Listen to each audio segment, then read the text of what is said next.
우리가 아는 유명한 말 중에 익숙함에 속아 소중함을 잃지 말자라는 이야기가 있습니다.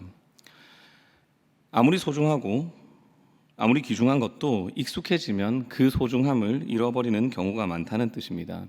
우리에게 있어서 가족이 그런 경우가 많고요. 우리가 평소에 누리고 있는 건강의 복이 그런 경우가 많고요.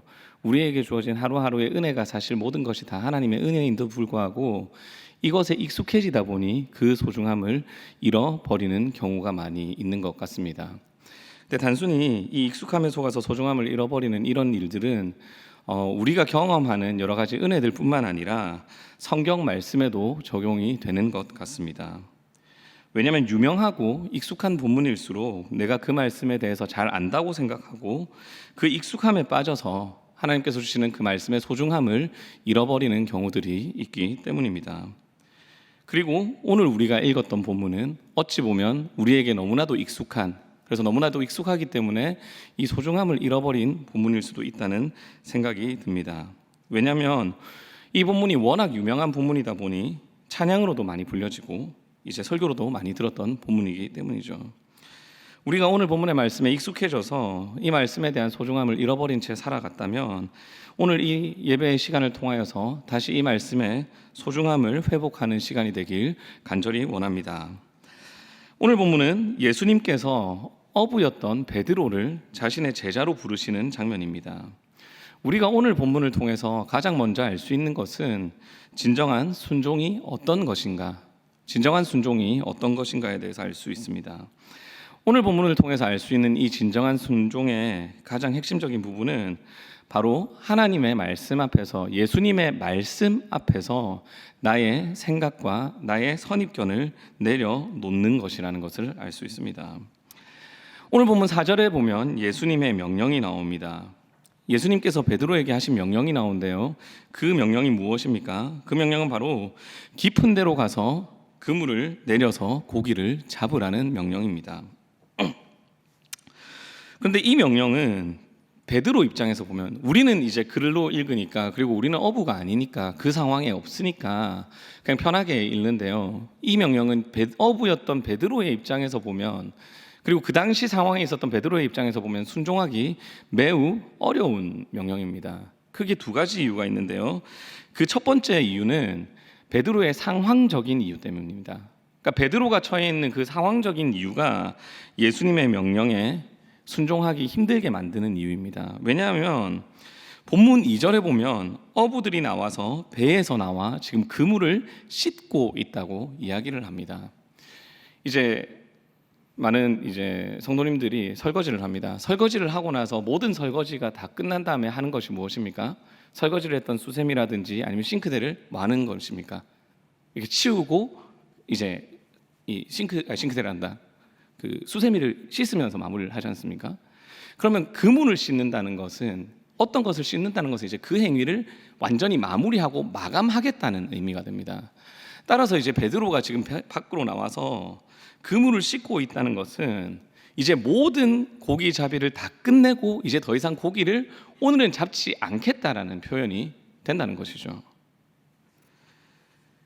즉 어부들이 그물을 씻는 것은 그날의 일을 마감하는 마감 작업이라는 것입니다.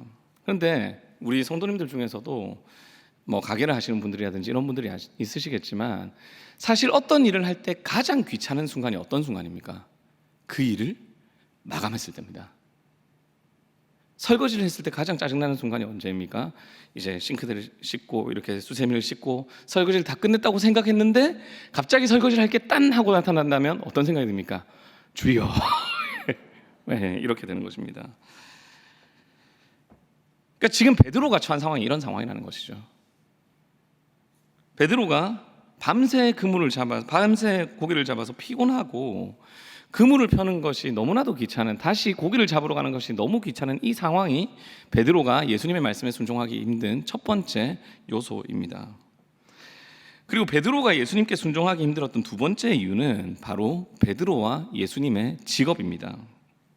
베드로는 직업이 뭐였죠? 어부입니다. 근데 예수님은 직업이 뭡니까? 목수이죠. 그렇다면 물고기를 잡는 방법을 어부였던 베드로가 더 잘할까요? 목수였던 예수님이 더 잘할까요? 당연히 어부였던 베드로가 훨씬 더 잘하는 것이죠.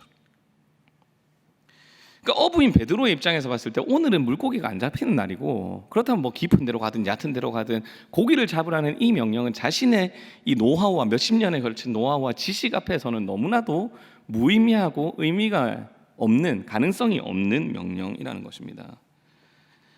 즉 지금 베드로가 처한 상황은요, 예수님의 이 명령 앞에 베드로가 처한 이 상황은 자신의 몸도 피곤하고 작업은 마감을 했고, 거기다가 물고기를 잡는 지식에 대한 그 전문 지식도 베드로가 훨씬 뛰어난 상황인데도 불구하고 베드로는 아마추어인, 물고기 잡이에 어부에 어짜도 모르는 예수님께 깊은 데로 가서 그물을 던지라는 명령을 받은 것입니다. 그런데 이때 베드로가 어떻게 반응합니까? 본문 5절입니다. 5절을 함께 읽겠습니다. 시몬이 대답하여 이르되 선생님, 우리들이 밤이 새도록 수고하였으되 잡은 것이 없지만은 말씀에 의지하여 내가 그물을 내리리다 하고. 아멘. 베드로는요, 이렇게 순종할래야 순종할 만한 건덕지가 하나도 없는 상황에서 예수님의 그 명령에 순종을 합니다. 그런데 베드로가 무엇에 의지하여 지금 예수님의 명령에 순종합니까? 말씀입니다. 예수님의 말씀, 그 명령에 의지하여 그물을 내립니다. 이것이 바로 베드로의 순종의 훌륭한 부분입니다. 사랑하는 성도 여러분, 나는 내 일을 다 끝내고 푹 쉬고 싶은데 나의 계획은 이미 이제 이 일에 대해서는 끝났다고 생각을 하는데 하나님께서 내 계획과 다른 일을 명령하실 때가 있습니다. 어쩌면 내가 예수님보다 이 부분에 대해서는 내가 예수님보다 더 잘한다고 생각하는 부분인데도, 누가 봐도 이것은 내가 가장 전문가인 부분인데도 예수님께서 내 생각대로 하지 말고 하나님의 말씀에 순종하라고 말씀하시는 부분이 있습니다. 하지만 이렇게 귀찮고 힘들고 누가 봐도 내가 더 전문가인 부분에서도 내 생각과 다른 말씀이라도 하나님의 말씀이기에 그 말씀에 따라 행동하는 것이 바로 순종입니다. 이 시간 우리의 모습을 한번 돌아보기를 원합니다.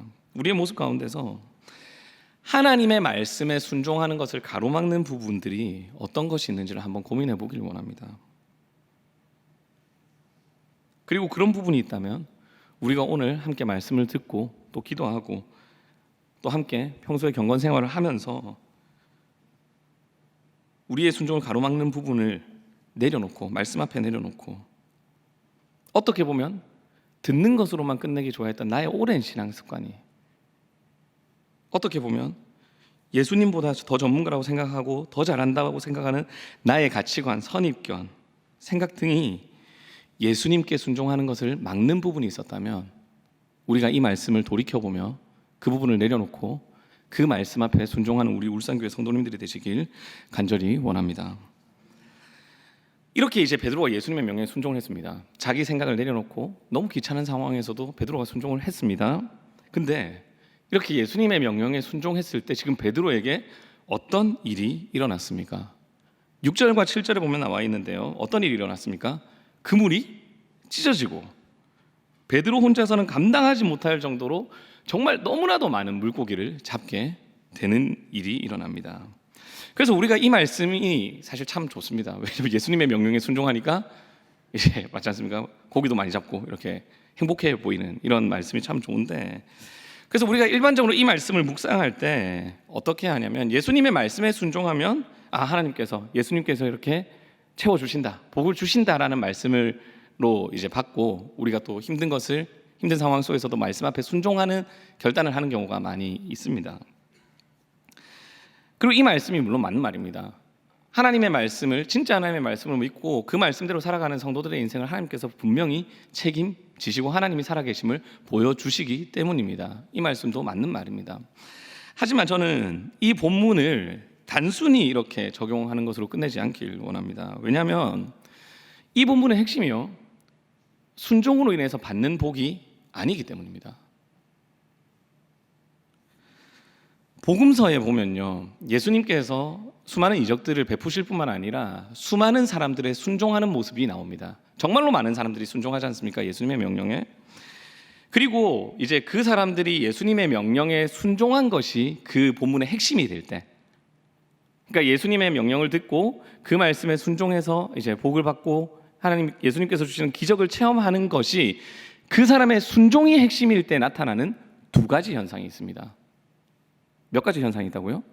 두 가지 현상이 있습니다. 제가 학원 강사 출신이기 때문에 대답이 없으면 좀 약간 힘들어합니다. 그래서 좀 습관적으로 나와도 이해를 해주시면 감사하겠습니다. 두 가지 핵심이 있는데요, 현상이 있는데요. 첫 번째 현상은 뭐냐면요, 순종이 핵심일 때 나타나는 첫 번째 현상은 예수님의 선포가 나타납니다. 그러니까 그 순종으로 말미암아 병이 낫는 사람들의 모습을 보면요, 예수님께서 그 사람에게 병 고침을 선포하거나 아니면 죄 사함을 선포하십니다. 백부장이 그랬고요, 문둥병자가 그랬고요, 혈루증 여인이 그랬고요, 중풍병자가 그랬고, 기타 등등의 사람들에 대해서 예수님은 그들의 병 고침이나 죄 사함을 선포하시면서 그들의 순종을 칭찬하시는 모습이 나옵니다. 이게 첫 번째 현상입니다. 두 번째 현상은 뭐냐면요, 그 사람들의 순종이 핵심일 때 나타나는 두 번째 현상은 뭐냐면, 그 기적을 경험한 사람들이요 모두 다 기쁘게 돌아간다는 겁니다. 그러니까 하나님께 감사하고 예수님께 감사하며 기쁘게 자기 자리로 돌아가는 게 그 두 번째 현상입니다. 그러니까 예수님을 믿는 믿음을 통해 죄 사함의 자유를 누리며 돌아가는 것인데, 중요한 게 이 본문에는 이 두 가지 현상이 하나도 나오지 않습니다. 베드로의 순종에 대해 예수님이 그 순종에 대해서 칭찬하는 장면이 나오지 않습니다. 근데 더 중요한 거는 베드로의 반응입니다. 자, 성도님들, 우리가 생각을 해보겠습니다. 지금 베드로가 이 대답을 해주셔야 됩니다. 베드로가 물고기를 조금 잡았습니까? 아니면 많이 잡았습니까? 그렇죠? 많이. 감사합니다. 역시 사랑이 넘치는 우리 울산교회 감사합니다. 많이 잡았죠. 많이 잡았습니다. 그냥 많이 잡은 겁니까? 엄청 많이 잡은 겁니까? 엄청 많이 잡았죠. 감사합니다. 그러면은 우리가 생각해 보겠습니다. 예수님의 명령에 순종했더니 물고기를 조금 잡은 것도 아니고 많이 잡은 것도 아니고 엄청 많이 잡았습니다. 그러면 어떤 반응이 나와야 될까요? 좋을까요? 안 좋을까요? 좋겠죠. 그러니까 이 남 얘기라서 별로 반응이 안 나오시는 것 같은데, 만약에 우리가 가게를 합니다. 식당 이렇게 있는데 테이블이 있고 막 한데 평소에 막 너무 오늘 장사가 안 되는 거예요. 근데 예수님께서 오셔서 이제 깊은 데로 가서 그물 던져라 했는데 막 손님이 오는 겁니다. 평소에 매출보다 2배, 5배, 10배 이렇게 막 매출이 늘어났습니다. 그러면은 우리가 기분이 좋을까요? 안 좋을까요? 맞죠? 목소리가 좀 더 커졌네요. 훨씬 좋겠죠. 그러면은 기분이 좋아야 됩니다. 신나는 겁니다. 예수님 말씀에 순종하니까 예수님 말씀에도 순종하고 나도 돈 많이 벌고 하늘나라 축복 가득 이렇게 되는 거죠. 근데 이렇게 기뻐해야 될 것 같은데 베드로와 주위 사람들이 지금 어떤 반응을 보입니까? 8절에서 10절입니다. 한번 띄워주십시오. 함께 있습니다. 시몬 베드로가 이를 보고 예수의 무릎 아래에 엎드려 이르되 주여 나를 떠나소서 나는 죄인이로소이다 하니, 이는 자기 및 자기와 함께 있는 모든 사람이 고기 잡은 것으로 말미암아 놀라고 세베대의 아들로서 시몬의 동업자인 야고보와 요한도 놀랐음이라. 아멘.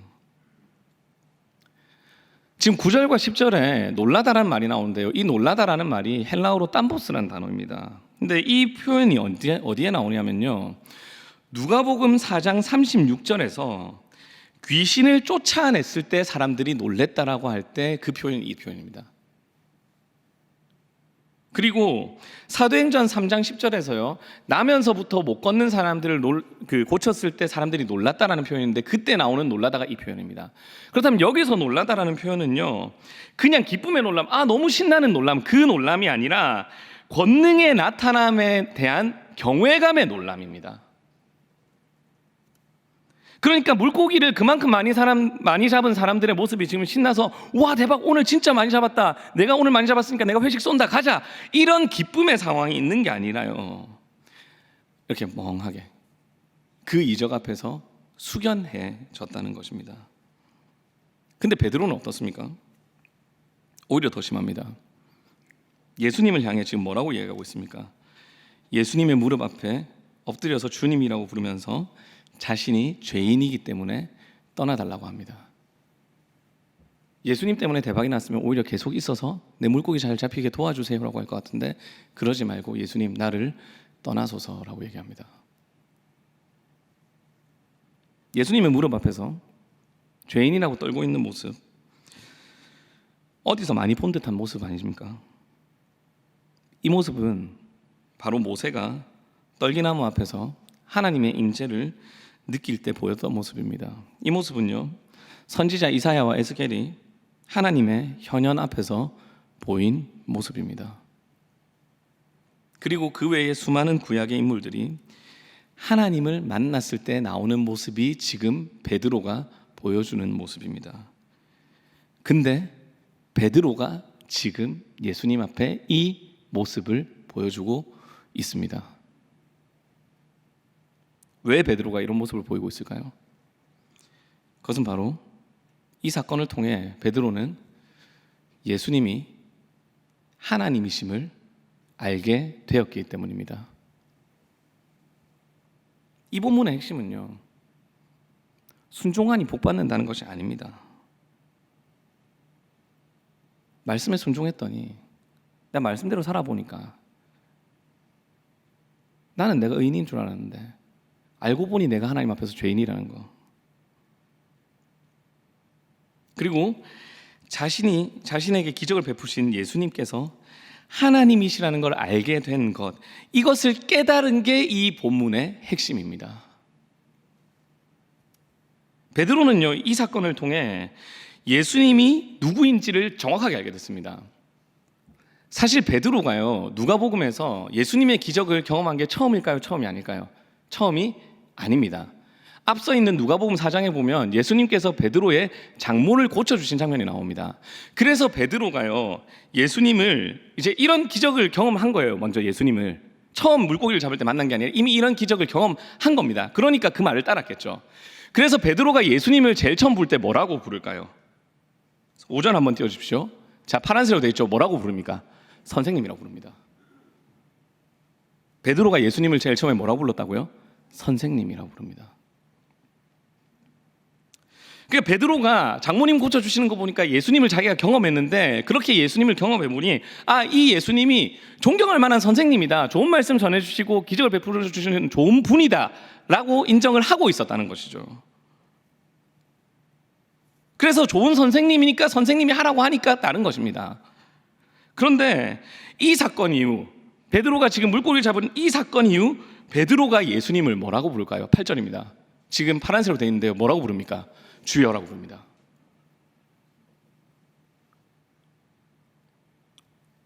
베드로가 예수님을 주님으로 시인합니다. 여기서 참고로 주님이라는 표현이, 주여라는 표현이 누가복음에서 처음 나오는 구절이 여기입니다. 베드로는요, 이 사건을 통해 예수님이 내가 경험해보니까 기적도 해주고 좋은 말도 해주고 격려도 해주는 좋은 선생님이 아니라, 그 정도 수준이 아니라 예수님이 참 하나님이시며 나의 주님이라는 것을 알고 깨닫고 고백한 것입니다. 즉 베드로는 이 사건을 통해서 예수님이 누구신지를 알게 되었습니다. 사랑하는 우리 울산교회 성도님들, 예수님이 우리에게 누구십니까? 주님이십니까? 아니면 나에게 위로를 해주고 좋은 말을 해주고 내가 힘들 때 격려해주는 선생님이십니까? 우리는 입으로는 예수님을 주님이라고 말하지만 정말 우리가 예수님을 주님으로 모시는지, 아니면 그냥 좋은 말씀을 해주고 나를 위로해주는 그냥 선생님으로만 생각하고 있는지 진지하게 고민해봐야 합니다. 그렇다면 우리가 예수님을 주님으로 생각하는지 아니면 그냥 선생님으로 생각하는지, 그것을 어떻게 알 수 있을까요? 그것은 바로 8절을 보면 나와 있습니다. 8절 한번 띄워주십시오. 한 번 더 읽겠습니다. 시몬 베드로가 이를 보고 예수의 무릎 아래에 엎드려 이르되 주여 나를 떠나소서 나는 죄인이로소이다 하니. 아멘. 베드로가 지금 자신을 뭐라고 표현합니까? 죄인이라고 표현합니다. 근데 놀라운 것은 죄인이란 단어도 누가복음에서 여기서 처음 나옵니다. 그러니까 베드로는 완전하신 하나님이신 예수님 앞에 자신이 서게 되었을 때, 그러니까 자신이 죄인이라는 것을 깨닫게 되는 겁니다. 그러니까 자신의 힘으로는 아무것도 할 수 없고 자신의 힘으로는 죽을 수밖에 없는 죄인이라는 존재라는 것을 깨닫게 된다는 것이죠. 마치 하나님의 현현 앞에서 떨었던 모세와 이사야, 에스겔처럼 베드로 역시도 완벽하신 하나님이신 그 예수님 앞에 서게 되니까 자신이 가진 것은 죄밖에 없다는 것을 깨닫고 무릎 꿇을 수밖에 없게 된 것이 바로 예수님을 주님으로 모시는 사람의 모습이라는 것입니다. 사랑하는 성도 여러분, 오후 예배에 오시는 분들 정도면 대부분 하나님께서 우리에게 주신 큰 은혜를 많이 경험하셨을 줄 믿습니다. 사실 눈에 띄는 큰 기적은 아니더라도 우리가 앞서 불렀던, 찬양 시간에 불렀던, 우리가 경험했던 모든 순간이, 우리가 살아가는 하루하루가 사실은 가장 큰 은혜이고 기적이죠.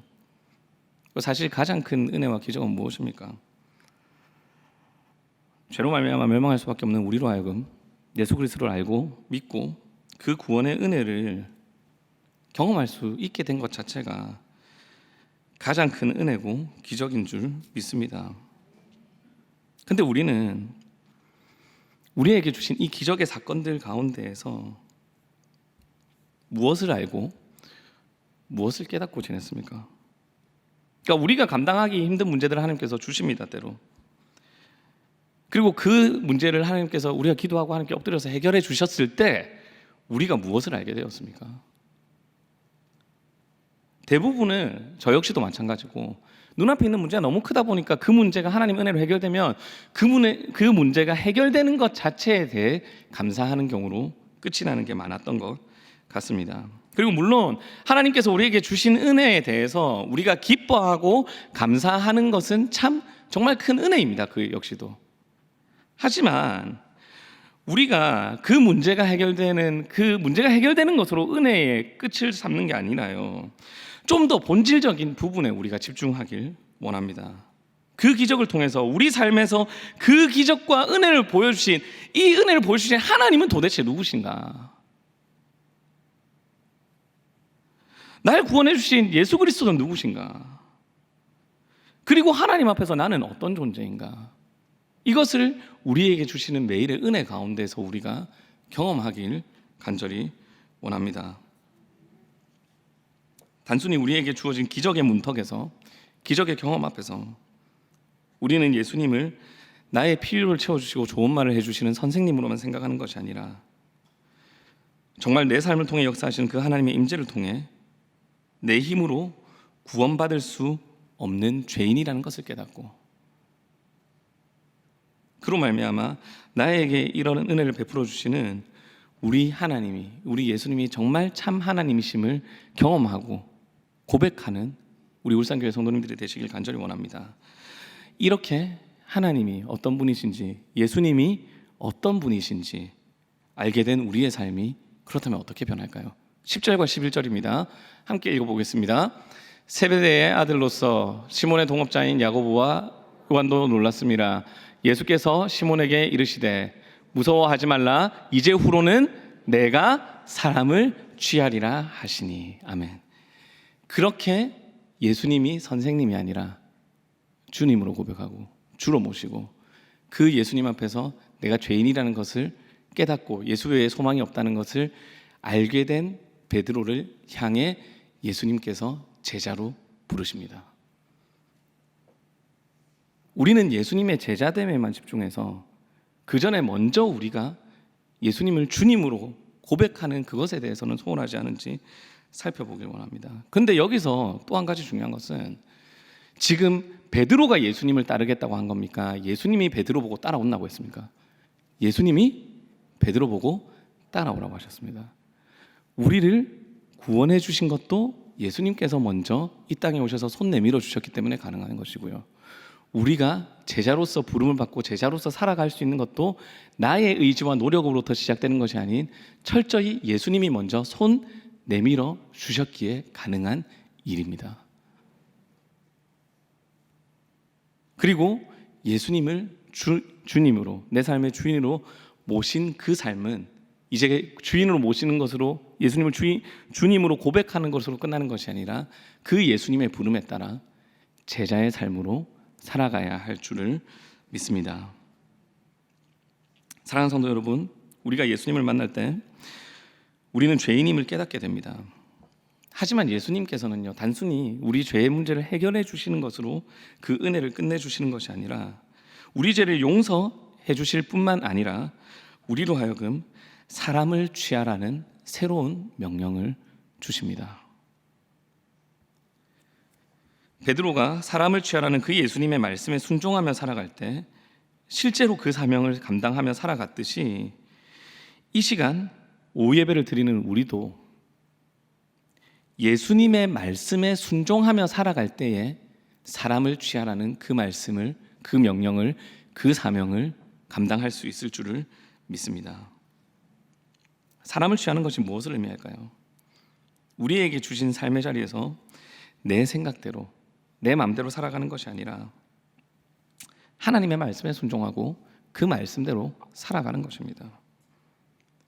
믿지 않는 자에게 말로만 교회 오라는 것으로 우리의 전도의 사명을 다하는 것이 아니라 삶으로 성도의 삶을 보이며 전도하는 것입니다.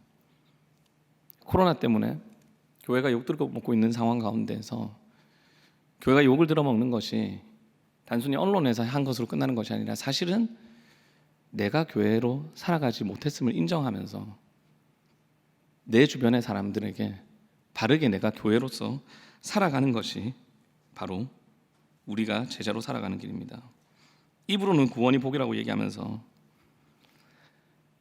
이 땅의 것들을 취하면서 생각하고 집중하는 게 아니라 우리에게 주신 것을 가지고 우리에게 주어진 물질과 우리에게 주어진 건강과 그 외 여러 가지 것들을 가지고 하나님의 영광을 위해 살아내는 삶입니다.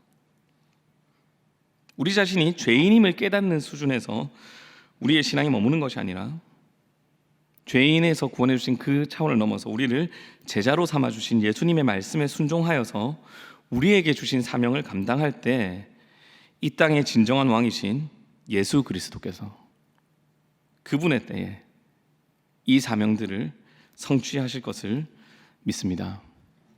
말씀을 마무리하겠습니다. 오늘 본문을 통해서 우리는 먼저 베드로의 순종이 예수님의 말씀에 근거한 것이라는 것을 알게 되었습니다. 말씀에 순종하는 것이 때로는 귀찮고 어쩌면 내 생각과 내가 알고 있던 지식, 내가 옳다고 생각했던 것과 다른 것을 하나님께서 말씀하실 수도 있지만 우리가 하나님 말씀 앞에 이 모든 것을 내려놓고 그 말씀대로 살아가는 진정한 순종을 하는 우리 울산교회 성도님들이 되시길 원합니다. 그리고 이렇게 말씀에 순종할 때에 하나님께서, 예수님께서 우리에게 주시는 그 기적을 통해서 단순히 우리의 문제가 해결됐다고 기뻐하고 감사하는 차원을 뛰어넘어서 그 기적의 경험 앞에서 내가 누구인지, 예수님이 누구신지, 예수님을 진짜 주인으로 모시는 삶으로 살아가길 간절히 원합니다.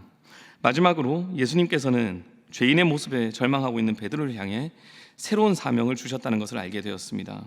우리도 우리의 연약함과 우리의 부족함 때문에, 죄성 때문에 좌절하는 것이 아니라 그 죄를 용서해 주시고 우리를 제자로 불러주신 그 예수님의 은혜와 그 말씀을 통해 제자로서의 새로운 사명을 잘 감당하는 우리 울산교회 성도님들이 되시길 간절히 원합니다.